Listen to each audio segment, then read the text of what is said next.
Welcome back to another Explainer. Today, we're diving straight into an absolutely incredible story of shifting power dynamics in Uttar Pradesh, India. We're basing today's Explainer directly on a fascinating deep dive from our source material that chronicles a massive decades-long saga between two formidable figures. It's a story of intense politics, alleged crime, deep ideological clashes, and a system that completely flipped on its head. Just look at this wild contrast from the source. On one hand, you've got 2005. The accused mafia don and politician Mukhtar Ansari is recorded literally roaming freely in an open jeep, waving an AK-47 during a citywide curfew with absolute impunity. But fast forward to 2024, and we see the exact same man sitting in a jail cell, his hands reportedly trembling as he writes a desperate letter to a court begging for his life, absolutely terrified that his food is being laced with poison. So how on earth did a man who allegedly kept the entire government in his pocket end up so completely stripped of his power? Part 1. The Rise of Mukhtar Ansari. To actually understand this crazy reversal, we have to go back to his origins. And honestly, the paradox of Ansari's background is just wild. According to the transcript, he actually came from a highly respected, patriotic political family. His grandfather was a president of the Indian National Congress back in 1927, and his father was a prominent Communist Party leader. Yet, the source notes that at just 15 years old, Ansari committed his first murder. By 18, he was running with local gangs, and by 25, he was officially in the UP police records. Through a mix of mining, scrap, and liquor businesses, he basically built this Robin Hood image among the local poor. This whole criminal and political empire culminated in his first Member of Legislative Assembly or MLA win in 1996. Once he was in power, the source details how he allegedly operated with absolute impunity. I mean, he immediately commandeered a government rest house and just turned it into his own personal office. His grip on the region was ironclad. He was elected as an MLA 5 consecutive times, regardless of whether he was walking free or sitting behind bars.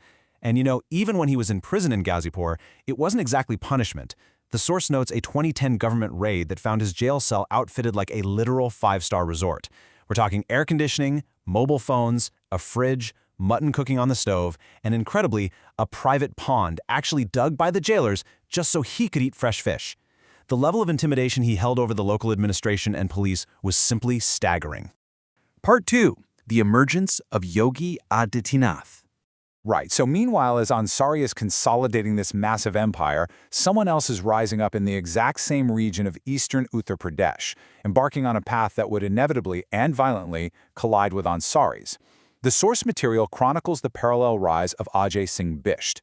In 1993, he left his home to join the Gorakhnath Math. This was a powerful religious and political center where he was initiated and given the name Yogi Adityanath. The Math already had a rich history of political clout, and by leveraging that, Yogi became one of India's youngest members of parliament in 1998 at just 26 years old. But he wasn't really interested in just sitting behind a desk. By 1999, he received his first police FIR during a land dispute over a graveyard and crematorium, which really signaled his aggressive grassroots approach. Yogi was relentlessly building his base on the ground. In 2002, right after the Godhra train burning in Gujarat, he officially launched a group called the Hindu Yuva Vahani. The transcript alleges this organization was specifically designed to retaliate forcefully to communal disputes in eastern UP. The source actually cites that by 2007, this group was reportedly involved in 22 major riots, often burning homes in retaliation for crimes against Hindus and conducting massive homecoming conversion programs. Basically, Yogi was directly challenging the existing power structure that Ansari completely dominated. Part 3. The Battle for Purvanchal. Okay, so you have two incredibly influential, deeply polarized figures operating with completely opposite ideologies in the exact same geographic area. A violent clash for dominance was literally inevitable. And this staggering number right here, 400, really highlights the sheer terror of that era. According to the source, when a local BJP leader named Krishnanand Rai defeated Ansari's brother in an election, Ansari allegedly orchestrated a hit. Get this, a police officer who tried to charge Ansari under terrorism laws actually lost his job within 15 days. Shortly after that, Rai's bulletproof convoy was ambushed. The attackers utilized light machine guns, firing an unbelievable 400 rounds in broad daylight, just to absolutely ensure the assassination was successful. The ideological tension finally boiled over during the 2005 Maha riots. This whole thing started as a local dispute between communities over where to place a festival stage and how loudspeakers would be used. Well, it quickly escalated into severe stone pelting and arson. The entire city was put under curfew. And it was during this absolute chaos that Mukhtar Ansari was infamously recorded waving that AK-47 in an open Jeep, allegedly even distributing CDs of the footage to project his dominance. Meanwhile, when Yogi Adityanath Nath tried to enter the city with a convoy to meet the victims, the state administration physically stopped him at the border.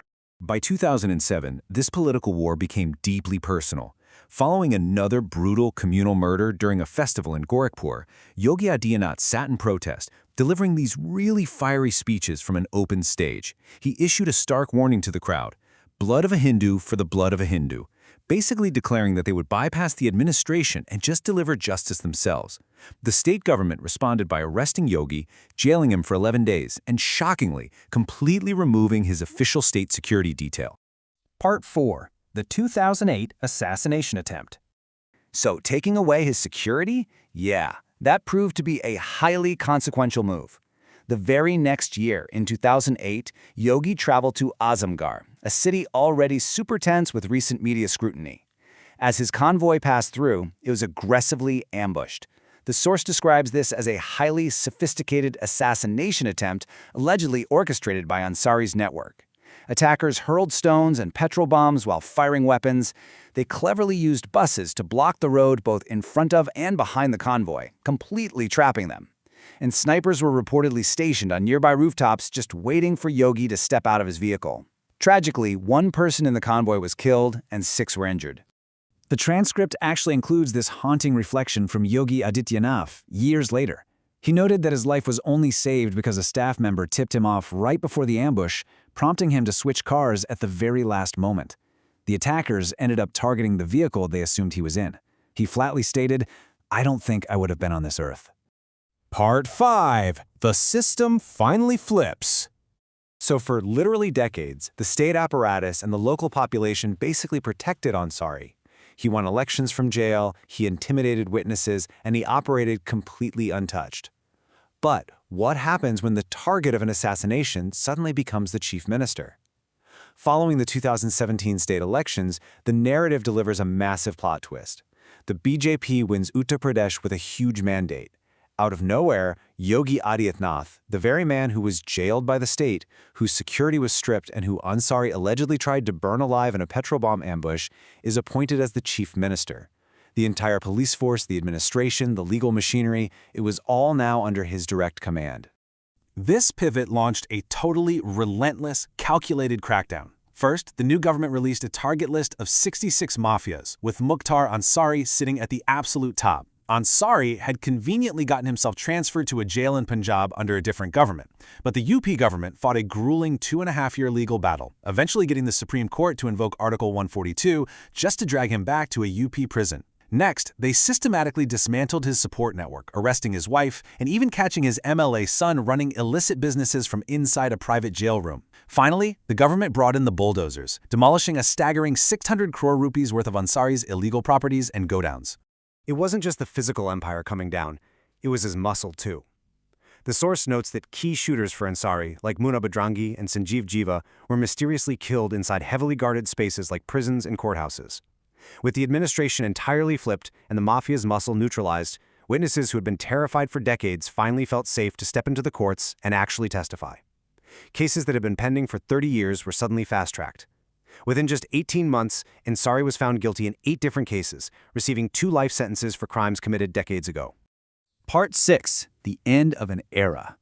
Which brings us right up to early 2024 and the total, absolute collapse of Ansari's power. According to the source, on March 21, 2024, the formerly untouchable strongman, the guy who used to have fresh fish ponds dug in his cell, wrote a desperate letter from Barabanki court. He claimed with trembling fear that 40 days prior, poison had been slipped into his food, and he was being slowly, methodically killed by the very system that now held him captive. What happened next was incredibly fast. Just 3 days after that letter was written, Yogi Adityanath's government suspended several jail officials. Then, on March 28, 2024, exactly a week after begging the court for help, Ansari's health completely plummeted. He was rushed to the hospital and pronounced dead. Now, the official government report cited a heart attack, a conclusion that his family vehemently and publicly contest to this day, insisting he was indeed assassinated via poison. You know, perhaps the most revealing thing here isn't actually how he died, but what happened after. The source material really emphasizes the stark irony of his burial in Ghazipur. There were no riots, there was no unrest, there wasn't even a single police FIR filed by angry mobs.